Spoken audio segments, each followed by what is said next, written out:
Gawa lang po ako ng isang maikling reaction video patungkol po doon sa isang babae na ubod po ng ganda. Gandang-ganda po sa sarili kasi. Yun po mga kalingap, mga kabisnes, ano po. Parang nagpapasari na naman siya. Na umaasa naman siya na baka sakaling kabalikan pa siya. Kawawa naman si ate girl. Ayun ako. Hindi niya matanggap na initsipwera siya ni Bong. Ay nako, ate girl, move on ka na. Malapit na mag 2024. Magbago ka na. Aba. Kawawa ka naman, ate girl. Wag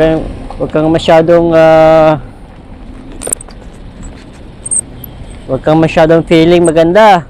Aba. Hindi ka naman pag-aksayahan ng panahon nila ka-business para pansinin sa mga ginagawa mong pagpapasaring. Pasalamat ka. Dito kami, mga basher mo. Pumapansin sa'yo. So, Mario Joseph, ang dami mo nang pwedeng i-vlog.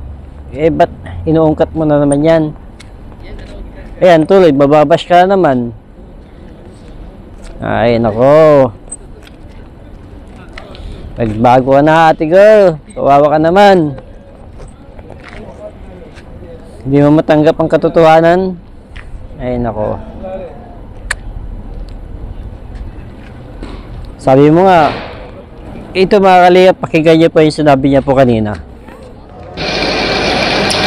No, yung alam ko kasi maraming relate kung pag-uusapan yung bagay na yun.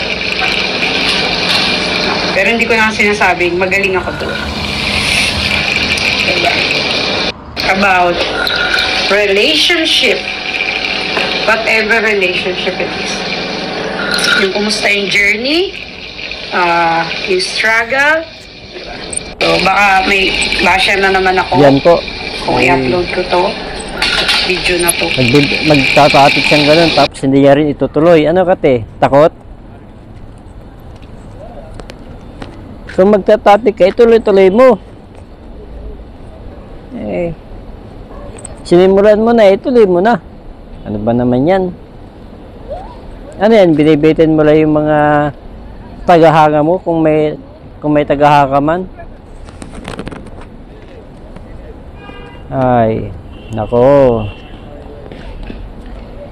Sabi mo na pumayat ka dahil sa bilis sa ngipin mo, aba. Hindi ka kaya pumayat dahil sa hindi mo matanggap na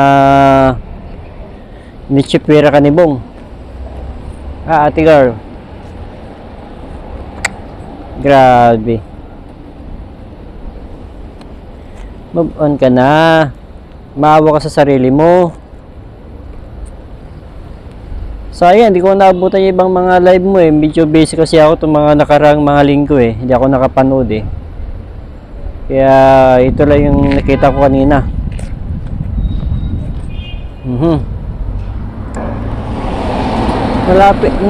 Malapit na mag 2024. Aba. Isip-isip na. Mag-iba ka na ng content mo. Hindi yung patungkol pa rin kay Bong yung pinapasaring mo. Na sana mapansin ka niya. Malabo pa sa sabaw ng pusit yan, girl. Hindi ka papansinin na ni Bong. Kaya hindi mo matanggap na mischiefera ka niya na Isang taong grasa. Tapos isang OFW.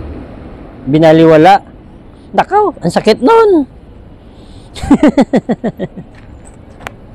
Ay, kaya hindi matanggap. Grabe. Ang ganda pa. Ang ganda-ganda mo pa, ate girl. Yan ang sabi mo. Nako. Kung maganda ka, ewan ko lang, maganda ka nga ba?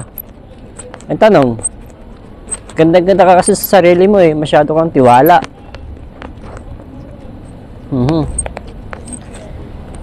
Ay, naku ate girl naman. Wala na bang ibang topic mo? Puro pasaring ka na lang? Sa akin kaya magpapansin ate girl, baka sakali no? Pag napatay ako sa asawa ko niyan. Ah, ate girl naman. Takot kang mabash? Eh, kung takot kang mabash, ayusin mo yung mga video mo. Yung mga na-upload mo.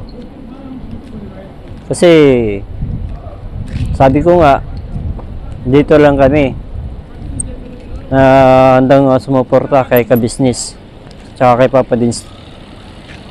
Dito lang kami para sa kanila. Kami yung mga sundalo nila, kumbaga. Ay nako, ate girl, ano ba pangalan nito? Kalimutan ko na yung pangalan mo.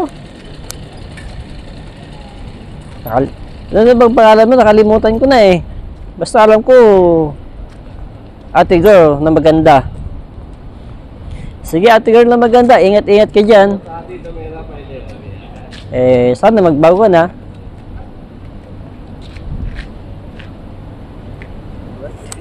Yun po, sa bago pa lang po sa aking YouTube channel, pa-support po, Kalingap Turak.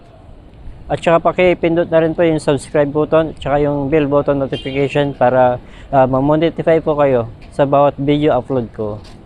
Gawin din po mga Kalingap, mga ka-business, supportan din po natin sila Bal Santos Matubang, Kalingap Rab, Atid na Vlog, ka-business official, ka-business family at Papa Dins TV. Gawin din po si Lori Aquino Talita. Yun lang po mga Kalingap, mga ka-business, at ingat po tayo lagi and God bless po. Bye bye po!